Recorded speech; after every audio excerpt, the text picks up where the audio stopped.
գիտեք, ընդհանրապես հույս դնել իրենց հոգին եւ խիղճը Նիկոլին հանձնած դատախազների, քննիչների, դատավորների վրա մենք այդ հույսերը շատ չունենք, որովհետեւ իրենք ապացուցել են, որ այսօրվա դատաիրավական համակարգը դարձել է Նիկոլ Փաշինյանի ձեռքին բութ գործիք, երկրում մեկ անձի իշխանություն հաստատելու, բռնաճնշումներ գործադրելու, կեղծ շինծու մեղադրանքներով մարդկանց կալանքի տանելու համար։ Բայց դա չի նշանակում, որ մենք մեր ձայնը պետքա չբարձրաձայնենք։ Այո, մենք այն կարծիքին ենք, եթե Նիկոլ Փաշինյանը կարողանա ամեն անգամ մարսել իր հերթական ձերբակալությունը, բռնաճնշումը, ինքը կանգ չի առնելու եւ շարունակելու։ Հետեւաբար այս իշխանությունների բռնություններին պետք է հակազդել ժողովրդի կամքով։ Երկրում կան 5 տասնյակից ավելի քաղբանտարկյալներ,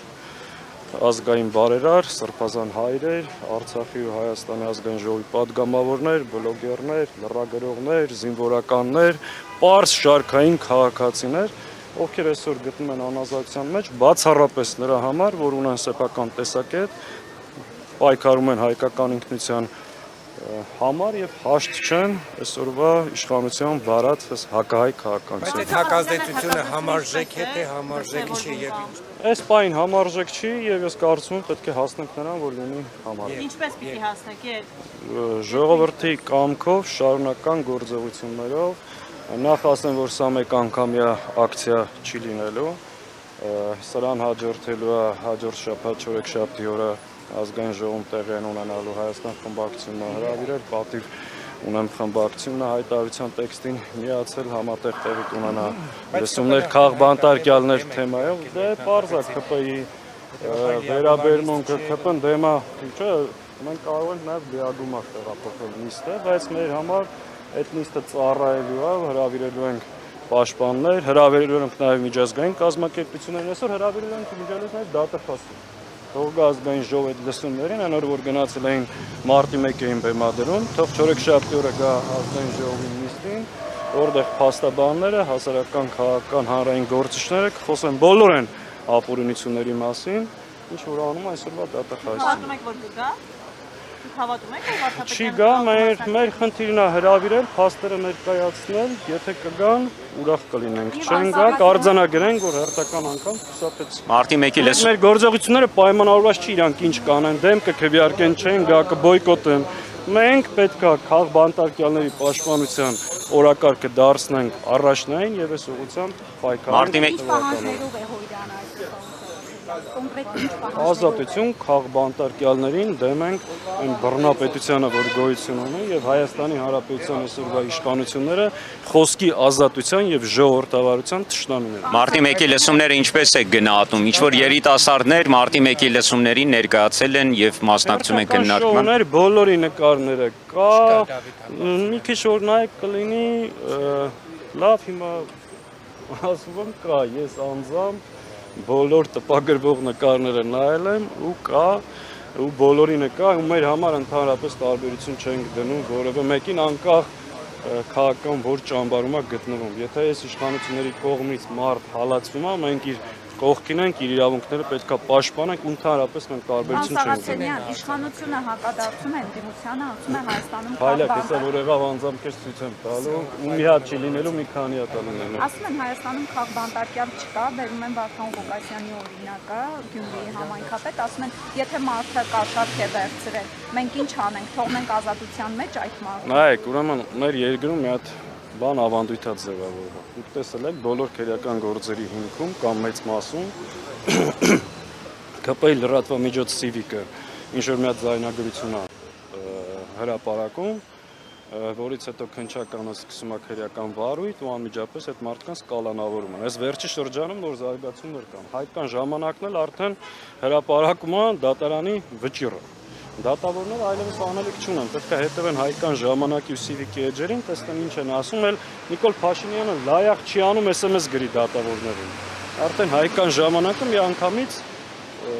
դատական որոշումներ հրապարակում է։ Ակնհայտ Գյումրիում ձերբակալել են 30-ից ավել մարդ բացառապես նրա համար, այսինքն որ տեր են կանգնել իրենց քվեարկությանը, իրենց ձայնին։ Ու այս իշխանությունը, որ հաճախ խոսում է ժողովրդավարությունից, ցանկացած ընտրություն կլինի դա Բրյուսովի ռեկտոր համալսարանի, թե համայնքի ղեկավար, եթե իր քիմքին հաճելի չի,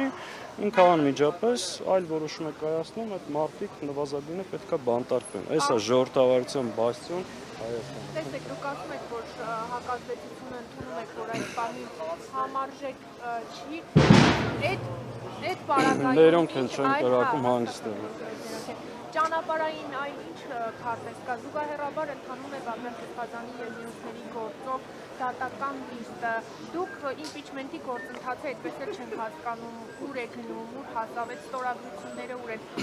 խմբակցությունները մեկը մյուսի վրա գցելով, սպասելով, այդ հակազդեցությունը եսկեք դուք պատվիրել։ Իմպիչմենտի համար նոր բան չունեմ ասելու, ինչ ասելու ենք, վաղուց ասել ենք, իսկ հակազդեցությունը ինչպես ենք պատկերացնում։ Մենք կարծում ենք, որ առնվազն մի շարք հարցերի շուրջ ողջ ընդդիմադիր դաշտը պետք է լիարժեք համագործակցի։ Դրանք հետևյալ կետերն են. քաղբանտարկյալների պաշտպանություն եւ այս իշխանությունների կողմից բռնաճնշումների դիմադրելու համարժեք մեխանիզմներ ստեղծել։ Երկրորդը եկեղեցու պաշտպանություն։ Մենք կարծում ենք, որ ընդդիմադիր դաշտը միմյանց չպետք է թիրախավորի եւ գլխավոր թիրախը պետք է դառնա այս հակահայ իշխանությունը։ Եթե գնանք ընտրությունների հասնենք այդ փուլին նախընտրական, հետընտրական շրջանում, սրանց կեղծիքները բացառելու ուղղությամբ համապատասխան մեխանիզմներ, այսինքն կան մի շարք օրակարգային անհրաժեշտ կետեր, որոնց շուրջ ողջ ընդդիմադիր դաշտը պետք է համագործակցի, հակառակ պարագայում չկա մեկ ուժ, որ մենակով կարող է այս ռեպրեսիաներին, այս այլանդակություններին դեմը առնել։ Այս ուղղությամբ արդից օգտվելով ասեմ, որ մենք այդ նախաձեռնությամբ հանդես են գալու, առաջիկա օրերին կլինի պաշտոնական հայտարարություն եւ քաղաքական ուժերի հետ կսկսենք խորհրդակցությունները, նախնական բոլոր այն ուժերի հետ, որ խոսել ենք, շատ դրական վերաբերմունք կա եւ սա լինելու է առաջիկայում մեր առաջնային օրակարգերից մեկը։ Վաղարշապատի նոր ընտրություն Դիմադրության շարժման ժամանակ ինչ պայմանավորվածություն եք ունեցել ընդդիմադիր խմբակցություններով, որ չեք պահել։ Ինչու մեկը պես բան Մասնավորապես այո, ինձ չէ, Աննա Մկրտչյանը իրականում է եթերում հայտարարել, որ պայմանավորվածություն եք ունեցել օրակարգի վերաբերյալ մասնավորապես չգնալ հարցապատասխաններին չներկայանալ։ Ես չգիտեմ ինչ է ասել իմ գործընկեր Աննա Մկրտչյանը, բայց ես Աննա Մկրտչյանի հետ երբևէ որևէ հարց չեմ քննարկել։ Այդ քննարկումներին իսկ ում հետ որ քննարկել եմ, առնվազն բոլոր պայմանավորվածությունները պահվել են բարձր մակարդակով եւ ոչ թե դիմադրության ժամանակ, այլ վերջին 7 տարվա մեջ քաղաքական դաշտի բոլոր գործընկերները գիտեն, որ դաշնակցության ներկայացուցիչը եթե մեկի հետ մի բան պայմանավորվում է, դա այլևս քննարկման կամ կասկածի տակ չի դրվում։ Վաղարշապատի ընտրությունները որպես նոր ձերբակալությունների համար քարտ բլանշ Փաշինյանի մեկնաբանությունը ինչպես է գնահատում։ Փաշինյանը կամ ընկալում է, հա։ Փաշինյանը չի համակերպվում ժողովրդի որևէ ընտրության հետ։ Փաշինյանի նորից եմ ասում բռնություններին հակազդելու